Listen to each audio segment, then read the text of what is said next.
Hello everyone, स्वागत है आप सभी का मेरे YouTube video channel Gargi online classes में।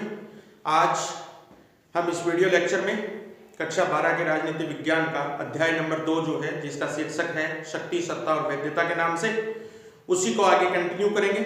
लेकिन इससे पहले दो चीजें आपसे कहना चाहूंगा। यदि आप मेरे इस YouTube वीडियो चैनल पर नए हैं और अभी तक इस चैनल को सब्सक्राइब नहीं किया है तो आपकी YouTube स्क्रीन पर जो सब्सक्राइब लिखा हुआ है आप उसको प्रेस कर लीजिए और इसके साथ ही नोटिफिकेशन बेल का जो आइकन है उसे भी आप दबा लीजिए ताकि वीडियो की अपडेट रोजाना आप तक पहुंचती रहे। दूसरी बात, इस वीडियो को यदि आप फर्स्ट टाइम देख रहे हैं इस चैनल के ऊपर तो इसको देखने से पूर्व इसी शीर्षक से जुड़ा हुआ एक वीडियो पहले अपलोड किया जा चुका है। आप चैनल पर पहले उस वीडियो को देखें, उसके लिंक को देखें और उसको देखने के पश्चात आप इस वीडियो पर आए ताकि आपको एक योजक कड़ी आपको मिलेगी कि किस तरीके से ये शीर्षक जो है वो दूसरे वीडियो के अंदर जुड़ता है।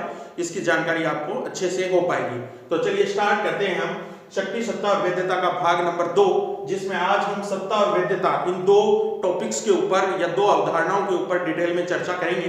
कल हमने अपने वीडियो लेक्चर में ये देखा था कि बल जो है ये शक्ति में बदलता है, लेकिन बल को शक्ति में बदलने वाला जो हमारे पास एक तरीके से ग्लू गोंद या बीच की जो योजक कड़ी है उसको नाम है हमारे पास वैधता के रूप में। अब हम देखेंगे कि शक्ति जो है ये भी आगे एक नई अवधारणा में बदलती है जिसको बोलते हैं सत्ता के नाम से, जिसको बोलते हैं सत्ता के नाम से। जिस प्रकार से बल शक्ति में बदला था उसी तरीके से शक्ति आगे किसमें बदलती है, सत्ता में बदलती है।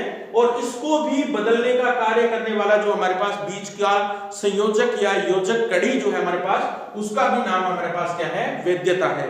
तो कहने का मतलब ये हुआ कि वैधता जो होती है वो शक्ति और सत्ता इन दोनों के बीच की योजक कड़ी है और इन दोनों का औचित्य क्या है इसका निर्धारण करने वाला जो हमारे पास कंसेप्ट है या जो अवधारणा है उसको हम बोलते हैं किस नाम से, वैधता के नाम से। तो हम यहां पर ये चीज देख चुके हैं कि शक्ति के साथ जब वैधता जुड़ जाती है तो नई अवधारणा जो बनती है उसको हम क्या बोलते हैं, सत्ता बोलते हैं। अब इस सत्ता को परिभाषित करने के लिए हमारे पास हमें एक कंसेप्ट समझना है।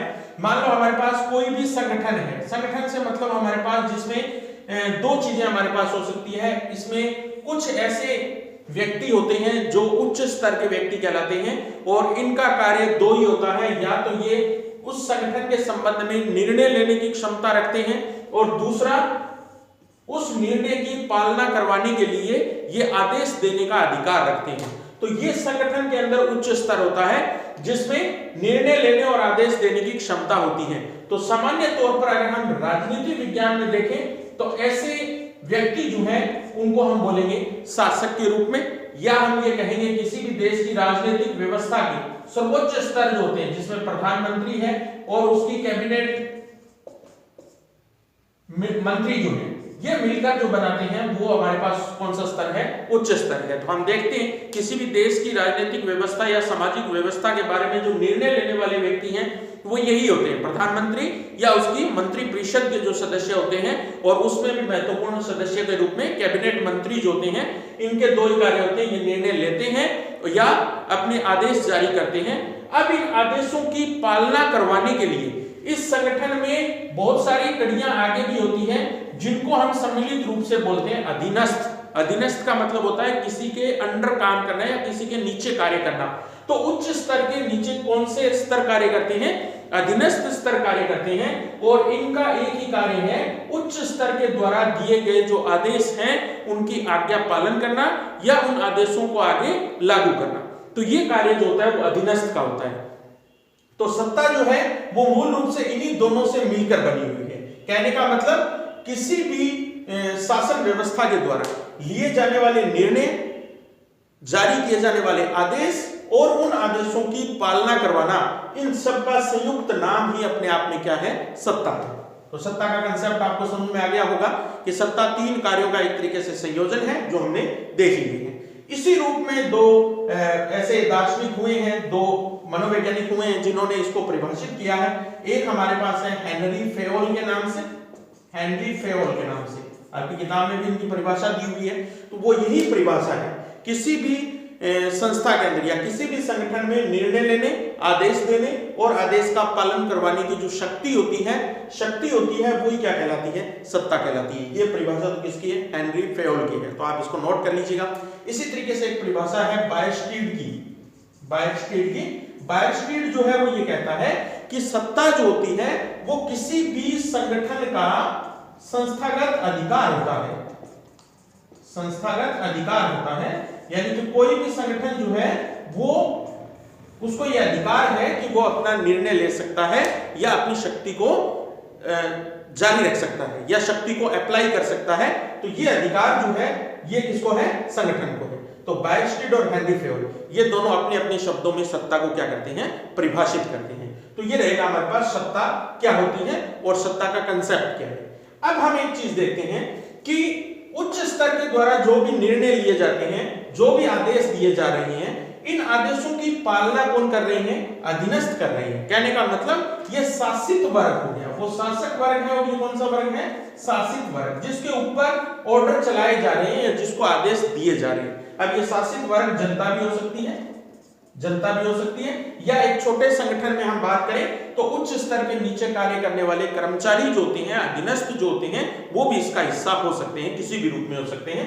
तो ये आदेश की देना और आदेश की पालना करना, ये दोनों एक दूसरे से जुड़ी हुई चीजें हैं। अब कोई व्यक्ति किसी उच्च स्तर के द्वारा दिए गए आदेश की पालना क्यों करेगा, क्यों मानेगा वो उसके दिए हुए आदेश? तो इन क्यों का जवाब जो है वो उनको हम बोलते हैं सत्ता के आधार। यानी कि सत्ता अस्तित्व में रहेगी। कब रहेगी? जब उच्च स्तर के द्वारा दिए गए निर्णयों को कौन मानेगा? अधीनस्थ मानेंगे। तो ये मानने का आधार क्या होगा? सत्ता का आधार क्या होगा? वो इन आदेशों की पालना क्यों करेंगे? तो इसके पीछे सत्ता के 4 आधार बताए जाते हैं। सबसे पहला आधार जो है वो है विश्वास, बिलीव। जब अधीनस्थ जो हैं उनको इस बात का विश्वास होता है कि उच्च स्तर के व्यक्ति के द्वारा दिया गया जो भी आदेश है वो उसके हित में है और उसके अनुकूल है। जब इन दोनों के बीच में विश्वास होगा तभी अधीनस्थ क्या करेंगे? आदेशों की पालना करेंगे। अगर ये विश्वास खत्म हो जाए तो अधीनस्थ जो है वो अपने से उच्च स्तर के जो अधिकारी हैं या उच्च स्तर के जो व्यक्ति हैं उनके आदेशों को पालन करने से क्या कर देंगे? इनकार कर देंगे। इसके विपरीत अगर दोनों में विश्वास गहरा है, दोनों एक दूसरे को समझते हैं, तो आदेशों की पालना करवाना दोनों के लिए क्या होगा? बहुत ही आसान होगा। तो पहला आधार उच्च स्तर और अधीनस्थ के बीच का क्या है? विश्वास है। और इसी विश्वास को हम क्या नाम देते हैं? वैधता नाम देते हैं। कहने का मतलब शासक और शासित इन दोनों के बीच में वैधता अगर मौजूद है, विश्वास अगर मौजूद है, तो आदेशों की पालना, यानी कि आदेशों की पालना का मतलब सत्ता का बने रहना, सत्ता का अस्तित्व में रहना उतना ही क्या होगा? आसान होगा। दूसरी बात, एक रूपता, यूनिफॉर्मिटी, एक रूपता। कहने का मतलब क्या है? उच्च स्तर के द्वारा जो भी निर्णय या आदेश दिए जाते हैं वो नीचे जितने भी अधीनस्थ काम कर रहे हैं उन सब के लिए क्या होने चाहिए? बिल्कुल एक समान होने चाहिए। उसमें किसी प्रकार का कोई भेदभाव नहीं होना चाहिए। तो इनको अपने क्या बोलेंगे? एक रूपता। तो एक रूपता 3 चीजों में होनी चाहिए। विचारों में एक रूपता होनी चाहिए। कहने का मतलब अधीनस्थ ने जो निर्णय ले लिया, जो उसका विचार था, उस विचार को कौन एक्सेप्ट कर ले, कौन मान ले? अधीनस्थ मान ले। दूसरे, उच्च स्तर के व्यक्तियों के जो भी आदर्श होते हैं उन आदर्शों को भी कौन स्वीकार कर ले? अधीनस्थ स्वीकार कर ले।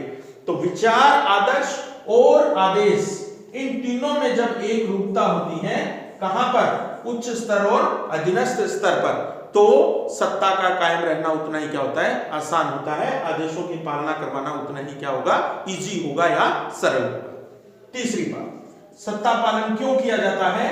जब लोकहित की बात आती है, मतलब उच्च स्तर के द्वारा जो भी निर्णय लिए जाएंगे, जो भी आदेश निकाले जाएंगे, वो सारे जनता के कल्याण के लिए होंगे। यहां भी आप समझ सकते हो इस बात को कि प्रधानमंत्री या सरकार जो है वो निर्णय लेती है, जब भी वो उनके निर्णय जो है वो जनता के क्या होते हैं? कल्याण के लिए होते हैं, लोक कल्याण के लिए होते हैं। जब भी ऐसी स्थिति बनती है कि जब जनता को ये लगता है कि जो भी कानून सरकार ने बनाया है वो उनके कल्याण के लिए नहीं है, उसमें जनता का कल्याण निहित नहीं है, तो इन दोनों के बीच का ये जो विश्वास है, वैधता जो है, ये संकट में आ जाएगी। दोनों में अविश्वास बढ़ेगा और वो अविश्वास हमारे पास किसके रूप में सामने आएगा? जैसे अभी आप देख रहे हो किसान आंदोलन में सरकार ने 3 कृषि कानून पारित किए। किसानों को यह लगता है कि वो तीनों कृषि कानून जो है वो लोकहित में नहीं है, लोकहित में नहीं है, इसलिए किसानों ने किसका रास्ता अपनाया? आंदोलन का रास्ता अपनाया। तो ये मतलब है कि जब सरकार के द्वारा दिए गए आदेश या निर्णयों की पालना शासित वर्ग यानी कि जनता कब करेगी? जब उनको ये लगेगा कि वो कानून जो बनाए गए हैं, जो निर्णय लिए गए हैं, जो आदेश निकाले गए हैं, वो जनता के क्या है? कल्याण के लिए है, उनके हित में है। ठीक। चौथी बात जो सत्ता के पालन का अधिकार बनती है वो है दबाव। दबाव देखो, किसी भी व्यक्ति से जब हमें कार्य करवाना होना तो हमारे पास 3 तरीके होते हैं। या तो हम उसको अच्छा सा कोई पुरस्कार दे करके और उसको राजी करके हम कोई कार्य करवा सकते हैं। दूसरा हो सकता है कि हम उसके ऊपर किसी प्रकार से कोई बाहरी दबाव डाल दें। दबाव किसी भी टाइप का हो सकता है, सामाजिक दबाव हो सकता है उसके ऊपर, आर्थिक दबाव हो सकता है उसके ऊपर, राजनीतिक दबाव हो सकता है उसके ऊपर, सुरक्षा का दबाव हो सकता है उसके ऊपर, किसी भी टाइप का प्रेशर उसके ऊपर डाल के और हम उससे कोई भी आदेश की पालना क्या कर सकते हैं? करवा सकते हैं। और तीसरा जो तरीका होता है हमारे पास वो होता है फिर लास्ट क्या? दंड या भय। हम किसी व्यक्ति को दंडित करके कि नहीं तुझे ये कार्य करना पड़ेगा, तो वो उसके आदेशों की क्या करेगा? पालना करेगा। लेकिन वो सत्ता के पालन का अच्छा आधार नहीं है। अच्छा आधार कौन सा है? ज्यादा से ज्यादा सबसे अच्छा तो है कि उसको पुरस्कार दे करके, उसको प्रोत्साहित करके हम कार्य करवा लें। और ये नहीं हो पा रहा है तो व्यक्ति दबाव में आकर के क्या करेगा? आदेशों की पालना करेगा। ठीक। तो ये रहेंगे हमारे पास कि सत्ता का पालन अधीनस्थ यानी कि शासित वर्ग के द्वारा कब किया जाएगा? जब उच्च स्तर पर निर्णय लेने वाला जो शासक वर्ग है वो 4 बातों की पूर्ति करता है। पहली बात है कि वो अपने अधीनस्थों में विश्वास पैदा करे कि जो भी निर्णय उसके द्वारा लिए गए हैं, जो भी आदेश उसके द्वारा दिए गए हैं, वो उनके लिए अनुकूल है। दूसरी, सबके लिए वो आदेश क्या होने चाहिए? बिल्कुल एक रूपता लिए होने चाहिए। तीसरी बात, जो भी आदेश, निर्णय या कानून पारित किए गए हैं वो जनता के क्या होने चाहिए? कल्याण के लिए होने चाहिए। और चौथी बात है कि दबाव के आधार पर भी आदेशों की पालना करवाई जा सकती है। तो ये रहेंगे हमारे पास सत्ता क्या होती है, इसको समझा दिया हमने। सत्ता पालन के मुख्य आधार क्या है, या कोई व्यक्ति सत्ता का आदेशों की पालना क्यों करेगा, ये हमारे पास क्या है? इसके 4 अलग अलग आधार हैं। तो 2 क्वेश्चन तो यहां से निकलते हैं आपके पास। आपसे ये पूछे सत्ता क्या होती है, तो सिंपल शब्दों में तो ये परिभाषित कर देंगे कि शक्ति के साथ वैधता जुड़ती है तब क्या बनती है? सत्ता बनती है। सत्ता है क्या? एक्चुअल में सत्ता की अवधारणा को स्पष्ट कीजिए। अगर ये चीज आती है तो हम कहेंगे कि एक संगठन में उच्च स्तर के व्यक्तियों के द्वारा जो भी निर्णय आदेश जारी किए जाते हैं वो उनको अधीनस्थों से पालन करवाना या उनकी आज्ञा का पालन करवाना, यही अपने आप में क्या होती है? सत्ता होती है। 2 महत्वपूर्ण इसमें दार्शनिक हुए जिन्होंने इसको परिभाषित किया है, हेनरी फेयल और बायस्टेड ने। इसके बाद में हमने देख लिया है कि सत्ता का पालन क्यों करेगा कोई व्यक्ति या उसके अधीनस्थ उनके आदेशों को क्यों मानेंगे, तो इसके अपने पास हमने देख लिए 4 आधार हैं। अब हम एक बात टॉपिक पे और कर लेते हैं कि सत्ता कितने प्रकार की होती है। सत्ता कितने प्रकार की होती है? तीसरा मेन क्वेश्चन हमारे पास यहां से बनता है कि सत्ता के मुख्य प्रकारों को स्पष्ट कीजिए। सत्ता के मुख्य प्रकारों को स्पष्ट कीजिए। तो देखिए, सत्ता के प्रकार की जब हम बात करते हैं तो हमारे पास एक नाम आता है व्यक्ति का, मैक्स वेबर के नाम से। मैक्स वेबर के नाम से अमेरिकन पद्धति के अंदर या अमेरिकी एक तरीके से चिंतक हुए हैं ये, जिन्होंने नौकरशाही के ऊपर यानी कि ब्यूरोक्रेसी के ऊपर बहुत लंबे रिसर्च किए हैं। और इन्होंने अपने रिसर्च में पाया था कि सत्ता 3 प्रकार की होती है। पहली प्रकार जो है सत्ता का, उसको हम बोलते हैं परंपरागत सत्ता, ट्रेडिशनल अथॉरिटी। दूसरी जो सत्ता होती है उसको हम बोलते हैं करिश्माई सत्ता, करिश्माई सत्ता। और तीसरी जो सत्ता होती है उसको हम बोलते हैं तार्किक या कानूनी सत्ता, कानूनी सत्ता या पदीय सत्ता, कुछ भी कह सकते हैं हम इसको। देखो, अलग अलग इसने परिभाषित किया। परंपरागत सत्ता कौन सी होती है? जैसा इसके नाम से स्पष्ट हो रहा है, देखो, जो सदियों से चलती आ रही है उसको हम क्या बोलेंगे? परंपरागत सत्ता बोलेंगे।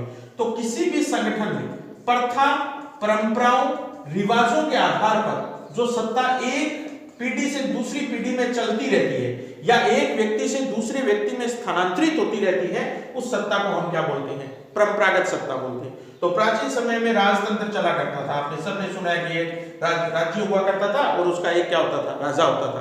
तो वो राजा क्या करता था? अपने नीचे बहुत सारे कार्य करवाने के लिए अपने ही रिश्तेदारों को, सगे संबंधियों को क्या बना लेता था? सामंत बना लेता था।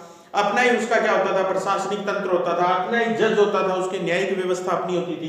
तो ये व्यवस्था जब राजा मर जाता था तब दूसरे उसी के बेटे या उत्तराधिकारी में क्या हो जाती थी? स्थानांतरित हो जाती थी। तो ऐसी सत्ता जो पीढ़ी दर पीढ़ी या मैं कहूं कि प्रथा, परंपरा और रिवाजों के आधार पर लगातार बनी रहती है, अस्तित्व में रहती है, उसको हम क्या बोलते हैं? परंपरागत सत्ता बोलते हैं। अपने घरों में भी अक्सर हमने देखा है कि बड़े बुजुर्ग जो होते हैं वो जब मर जाते हैं तो उनके बेटे जो होते हैं, उनके पास सबसे बड़ा बेटा जो होता है, फिर आगे वो उस घर की शासन व्यवस्था को चलाता है, उस घर के रीति रिवाजों, परंपराओं को निभाता है। तो ये सारी सत्ता जो है वो हमारे पास कौन सी है? परंपरागत सत्ता है। दूसरे प्रकार की सत्ता होती है हमारे पास करिश्माई सत्ता, चमत्कारिक सत्ता बोल सकते हैं। तो ये जो सत्ता होती है ये किसी भी व्यक्ति विशेष की सत्ता होती है, किसी भी व्यक्ति विशेष की सत्ता होती है। कैसे? कुछ व्यक्ति ऐसे होते हैं जो जन्म से ही इस रूप पे इस धरती पर आते हैं कि उनका व्यक्तित्व जो होता है वो सामने वाले हर किसी को प्रभावित कर सकता है। तो उसमें क्या होता है? जब एक व्यक्ति का उदय होता है, यानी कि जब वो एक नेता के रूप में या एक प्रशासक के रूप में या एक नेतृत्वकर्ता के रूप में आगे आता है, तो उसके पीछे बहुत सारे व्यक्ति जुड़ते जाते हैं जिनको हम बोलते हैं अनुयायी।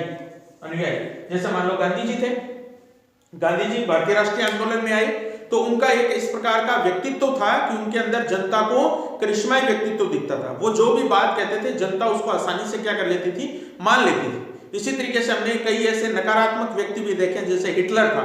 हिटलर जो था वो उसमें भी करिश्माई व्यक्तित्व का गुण पाए गए थे। तो उसी के आधार पर जो भी उसने बातें कही, जो भी राष्ट्रवाद उसने पैदा किया, तो जर्मनी के सब लोग उसके क्या हो गए थे? साथ हो गए थे। तो कुछ ऐसे व्यक्ति होते हैं जो करिश्माई व्यक्तित्व के होते हैं और उनके अनुयायी होते हैं जो उनकी बात को बिना किसी शर्त के स्वीकार कर लेते हैं और उसी के अनुसार रहते हैं। लेकिन इस सत्ता की मेन बात यह है कि जैसे ही ये करिश्माई गुणों वाला व्यक्ति मैं कहूंगा कि मरेगा या उसका अस्तित्व समाप्त होगा, वैसे ही सत्ता का एक तरीके से क्या हो जाता है? अंत हो जाता है। फिर ये आगे पीढ़ी दर पीढ़ी स्थानांतरित नहीं होती है। तो ये भी ज्यादा कोई अच्छी सत्ता नहीं है क्योंकि इसका अल्पकाल के लिए होती है, थोड़े समय के लिए होती है। तीसरे प्रकार की सत्ता जिसको हम वर्तमान सत्ता बोल सकते हैं, उसको हम बोलते हैं तार्किक सत्ता, कानूनी सत्ता या पदीय सत्ता। अब ये क्या कहती है कि सत्ता जो होती है वो किसी भी संगठन में पद से जुड़ी हुई अवधारणा होती है। किससे जुड़ी हुई अवधारणा होती है?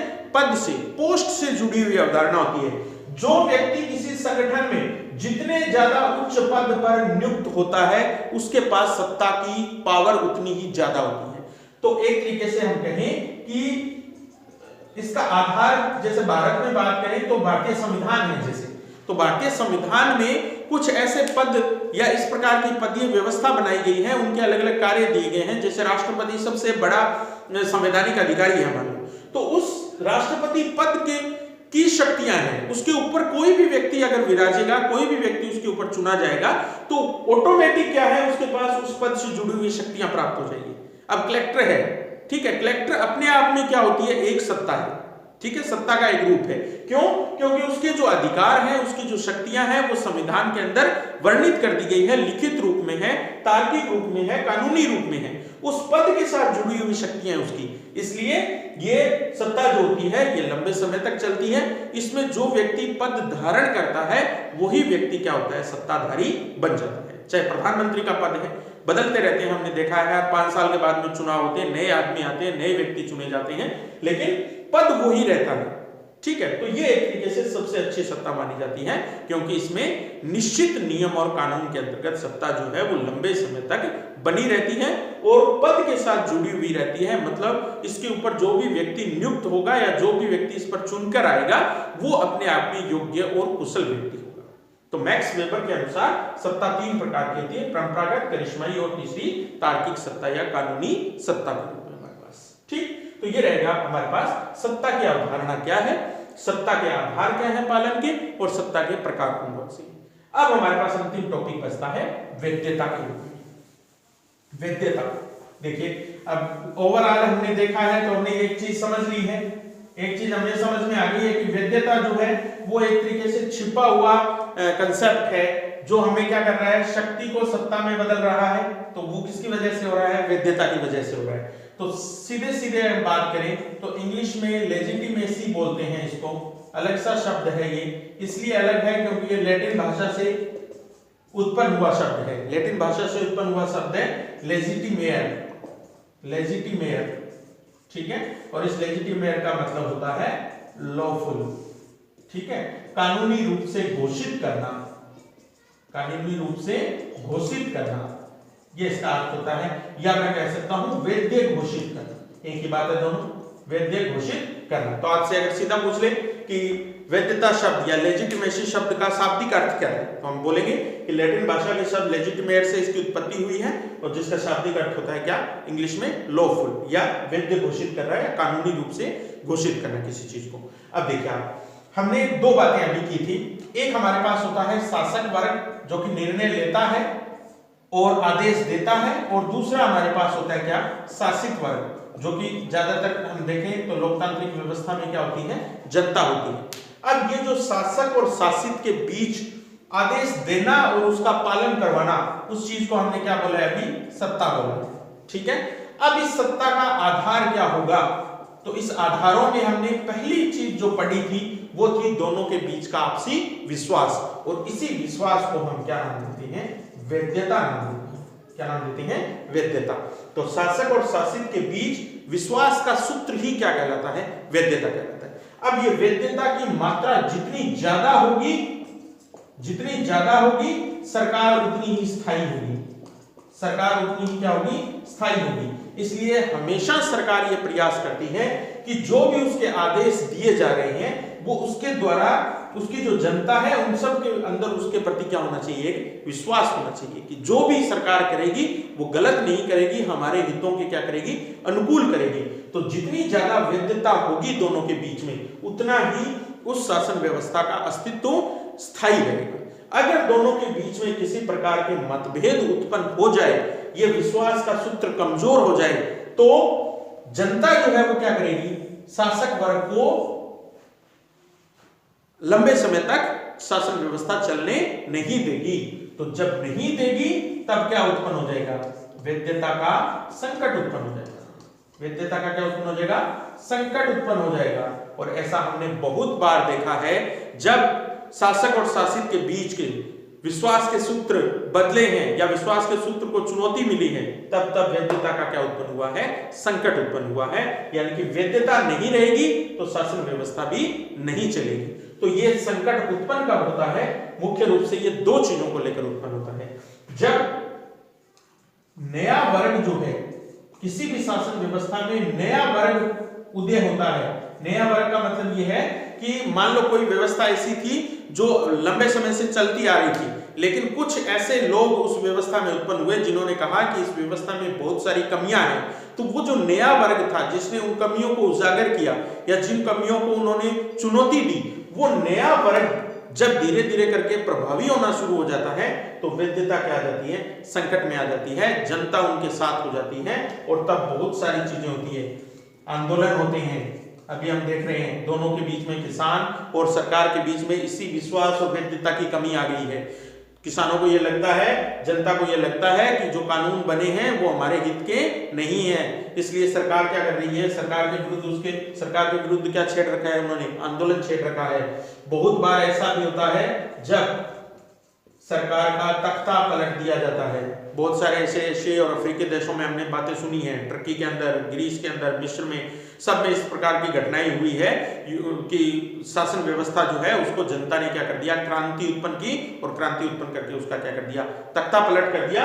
और जो नया वर्ग था जो उसका क्रांति का नेतृत्व कर रहा था, अब शासन व्यवस्था क्या हो गई, उसके हाथ में आ गई है। तो नया वर्ग जो पुरानी व्यवस्था को चुनौती देता है वो वैधता को क्या डालता है, संकट में डालता है। या दूसरी बात, जब नया वर्ग जो है, जब पुराना वर्ग जो है वो नए वर्ग को क्या देना शुरू कर देता है, चुनौती देना शुरू कर देता है, नए वर्ग को चुनौती देता है। आपने राजनीति में भी ऐसा देखा होगा। मान लो एक जगह से कोई एक विधायक है, किसी एक विधानसभा क्षेत्र से या किसी एक लोकसभा क्षेत्र से कोई सांसद है जो लंबे समय से 50 साल से चुनता आ रहा है, ठीक है, अब 50 साल से उसकी सत्ता है वहां पर, उसको चैलेंज करने वाला कोई नहीं है। अब ऐसा कोई एक युवा व्यक्ति आया 25 साल का, जिसने ये बताया कि सांसद महोदय ने हमारे क्षेत्र में कोई कार्य नहीं करवाए, कोई विकास के कार्य नहीं हुए, अगर मैं सांसद बना तो मैं इस प्रकार के कार्य करवाऊंगा, विकासात्मक रोड लाऊंगा, पानी लाऊंगा, शिक्षा लाऊंगा, चिकित्सा सुविधा दूंगा। तो उस नए वर्ग को जब पुराना वर्ग अगर एक्सेप्ट कर ले, स्वीकार कर ले कि ठीक है हमने 50 साल तक शासन कर लिया, अब आगे का शासन ये चलाएगा, ये युवा है, तब तो वैधता संकट में नहीं आएगी। लेकिन अगर यही पुराना वर्ग इस नए वर्ग को चैलेंज देना शुरू कर देगा कि नहीं ये सत्ता तो हमेशा हमारी थी और हमारी ही रहेगी, तो उस अवस्था में वैधता क्या आ जाएगी, संकट में आ जाएगी।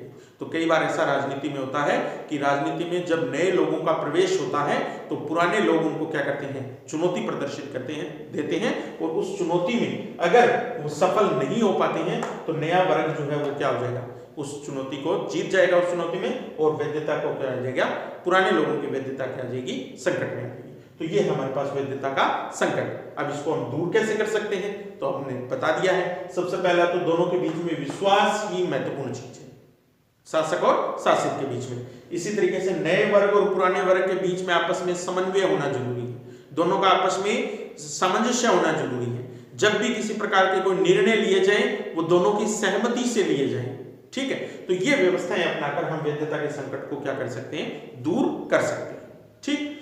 अब हमारे पास बचता है एक लास्ट क्वेश्चन कि शक्ति, सत्ता और वैधता, इन तीनों में आपस में संबंध क्या है, ये अंतिम एक क्वेश्चन बचता है। तो हम देख सकते हैं कि वैधता जो होती है वो शक्ति और सत्ता को जोड़ने वाली क्या होती है, हमारे पास कनेक्टिंग लिंक होती है, योजक कड़ी होती है, जो दोनों को आपस में क्या करती है, जोड़ती है। मेन बात ये है कि ये तीनों ही किसी भी शासन व्यवस्था के अनिवार्य या अपरिहार्य तत्व हैं।